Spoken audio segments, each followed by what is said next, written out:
안녕하세요. 김성겸 목사입니다. 산돌 성경 읽기에 오신 여러분 환영합니다. 오늘은 여호수아서 4장에서 6장까지의 내용 살펴보도록 하겠습니다. 우선 4장은 계속해서 이스라엘 백성이 요단강을 건너가는 이야기가 진행되고 있습니다. 제사장들이 운반하는 언약궤가 바닥이 드러난 요단강 가운데 서 있습니다. 그동안 이스라엘 백성이 강을 건너갑니다. 그날의 기적을 기념하기 위해서 강 바닥에서 돌 12개를 취해서 요단강 건너편 여리고 동쪽 경계 길갈이라는 곳에 돌 12개를 기념비로 세웁니다. 또한 9절을 보면 또 다른 돌 12개를 요단강 한가운데 제사장들이 언약궤를 들고 서 있던 지점에 기념으로 세워 놓습니다. 이스라엘 백성 모두 다 강을 건넌 후에 언약궤를 맨 제사장들이 강 밖으로 나오자마자 강물이 다시 회복이 됩니다. 종합해서 보면 23절 말씀처럼 요단강이 마르고 이스라엘이 건너간 사건은 하나님께서 홍해를 마르게 하시고 이스라엘을 건너가게 하신 사건과 같은 기적입니다. 이로써 모세와 함께 하신 하나님이 여호수아와도 동일하게 함께 하신다는 사실이 분명해집니다. 5장은 그동안 광야에서 태어나 할례를 받지 않았던 이스라엘의 모든 남자들이 할례를 받은 일이 기록되어 있습니다. 1절에 보시면 이스라엘이 요단강을 건넌 소식을 들은 가나안 사람들의 마음이 녹았다 이렇게 기록이 돼 있어요. 그렇다면 바로 지금이 여리고성을 공격할 적기인 것이지요. 그런데 이스라엘 남자들은 먼저 할례를 받습니다. 싸움을 앞두고 할례를 받으면 이건 인간적으로 스스로 불리한 위치에 놓이는 건데요. 만약에 그 상황에서 가나안 사람들이 공격이라도 한다면 꼼짝없이 당할 수밖에 없어요. 그럼에도 이스라엘 백성들은 할례를 먼저 행합니다. 왜냐하면 가나안이라는 곳은 잘 싸워서 이겨야 하는 땅이 아니라 하나님 앞에서 거룩하게 살아내는 땅이기 때문입니다. 그러므로 그때 이스라엘 백성에게 꼭 필요한 일은 전투 준비보다도 할례를 통해서 하나님의 언약 백성 신분을 분명히 세우는 일이었어요. 3절을 보면 할례를 행했던 곳을 할례산이라고 불렀는데 9절에 또 보면 그곳이 길갈이었다고 합니다. 그러니까 길갈이라는 곳은 이스라엘의 수경지고 거기서 할례를 시행한 것이 맞는데 아마 인근에 산이 있어서 그 산을 할례산이라고 불렀던 모양이에요. 그리고 10절에서 12절을 보면 이스라엘이 가나안에서 첫 유월절을 지킨 일이 나오고 그 땅에서의 소산물을 곡물을 먹었다 이렇게 기록되어 있는데 그 다음 날부터 만나가 멈춥니다. 이제부터는 가나안의 곡물을 먹고 사는 겁니다. 하나님이 만나를 늘 주시는 게 아니라 광야에서만 주신 거예요. 이제 가나안에서는 하나님이 주신 은혜로 힘입어서 농사를 지으며 일해서 열매 얻고 먹어야 되는 겁니다. 그런 후에 13절 이하에는 아주 중요한 사건이 기록되어 있습니다. 여리고 부근에 진을 쳤던 여호수아가 들판에서 천사와 조우를 합니다. 물론 여호수아는 처음에 자기가 맞닥뜨린 이가 천사인 줄 몰랐습니다. 그래서 이렇게 질문했어요. 당신은 우리 편이냐 적군이냐? 그러자 상대가 답합니다. 나는 네 편도 적군도 아니다. 나는 여호와의 군대 장관이다. 다시 말해서 하나님 편이다. 이렇게 말하는 거죠.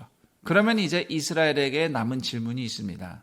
이스라엘은 누구 편에 설 것인가? 가나안에서의 싸움은 이스라엘 편이냐 아니냐가 문제가 아니라 하나님 편이냐 아니냐가 중요한 겁니다. 가나안 땅 정복은 하나님의 전쟁이에요. 그러므로 이스라엘이 하나님 편에 서면 싸워 이기시는 하나님의 승리를 경험하게 될 것입니다. 15절을 보면 리발에서 신을 벗으라 네가 선 곳은 거룩하니라 이렇게 천사가 여호수아에게 말을 합니다. 하나님이 모세 앞에 처음 나타나셔서 하셨던 말씀하고 똑같은 말씀이에요.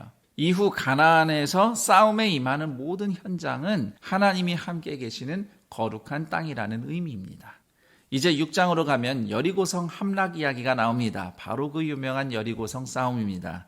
싸움이라고 할 건 없어요. 이스라엘이 한 것은 빙빙 돈 거밖에 없으니까요. 하나님이 그 성을 무너뜨리셨죠.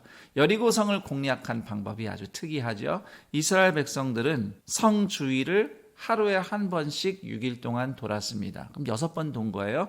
그리고 7일째에는 7번을 돕니다. 그리고 매번 도는 방식이 정해져 있는데 우선 7명의 제사장이 양뿔로 만든 나팔을 불면서 언약궤 앞에 나아갑니다. 그리고 제사장들과 언약궤 앞 뒤에 무장한 군인들이 호위를 합니다. 이때 주의할 것이 있습니다. 오로지 제사장의 나팔 소리만 들리고 모든 이스라엘 백성은 침묵합니다. 그렇게 6일 동안 한 바퀴씩 돌고요. 7번째 날에는 7번째 돌고 나서 제사장이 나팔을 쫙 불어댈 때 온 이스라엘 백성이 함께 함성을 지르는 겁니다. 그러자 여리고성이 무너지는 어마어마한 기적이 일어납니다. 성벽이 그렇게 무너지자 이스라엘 백성들이 무너진 잔해를 밟고 여리고성 안으로 몰려 들어가기 시작합니다. 그러니까 성벽이 바깥쪽으로 넘어진 게 아니라 안쪽으로 무너졌다는 뜻이지요. 고고학적으로 조사를 해보니 여리고성은 이중 성벽으로 되어 있어요. 바깥쪽 성벽은 좀 키가 낮고 그 안쪽에 있는 성벽은 키가 높죠. 대체로 고대 성들은 그렇게 이중 성벽으로 위에서 아래를 내려다보며 공격하기 좋게 설계가 됐습니다. 그러니까 성벽이 무너졌다는 것은 안쪽과 바깥쪽 벽 모두 성 안쪽을 향해서 무너졌다고 해석할 수 있습니다. 그리고 성벽이 전부 다 무너졌을 수도 있고 성벽의 한쪽만 무너졌을 수 있어요. 어찌되었든 이스라엘 백성들에게는 이제 여리고성으로 들어가는 길이 열린 겁니다. 여기서 중요한 것은 이스라엘 백성이 여리고성을 돈 모습을 보면 예배 행렬로 이해할 수 있습니다. 하나님을 모시고 행진하는 것이기 때문이지요. 17절에 보면 온전히 바치되 여리고성을 완전히 다 파괴하고 불태워 하나님께 바쳤다는 뜻입니다. 히브리어로 헤렘이라고 부르는데요. 헤렘에는 두 가지 의미가 있습니다. 우선 하나는 모두 파괴해서 불태우는 심판의 의미가 있습니다. 그리고 두 번째로는 모두 심판해서 정화되었기 때문에 결과적으로 하나님께 거룩히 구별되었다는 의미도 있습니다. 여기서 참고할 사례가 하나 있다면 민수기 16장 사건인데 하나님께 반역했던 이스라엘의 지도자들 250명의 놋향로를 펴서 번제단에 붙인 일화가 있습니다. 그들은 하나님께 범죄했다는 이유로 자신들의 놋향로에서 하나님의 불이 나와서 불에 타 죽는 심판을 받았는데요. 하나님께서는 이후에 그들이 가졌던 놋향로를 펴서 번제단에 붙이라고 말씀하십니다. 그러면서 민수기 16장 37절에서 이렇게 말씀하셔요. 그 향로는 거룩함이라. 동시에 그 다음에는 죄에 대한 경고의 의미로 놋향로를 펴서 번제단에 붙여 기념물을 삼으라는 내용이 나옵니다. 이처럼 죄에 대한 심판과 거룩하게 정화되어서 하나님께 드려지는 의미가 함께 들어간 것이 헤렘, 온전히 드려짐, 다 바치는 것, 진멸하다라는 것의 개념이 되겠습니다. 그러므로 이스라엘은 여리고에서 모든 생명을 죽음으로 심판하고 불태웁니다. 그리고 거기서 절대로 전리품을 취하면 안 되었습니다. 왜냐하면 다 하나님께 온전히 바쳐진 것이기 때문입니다.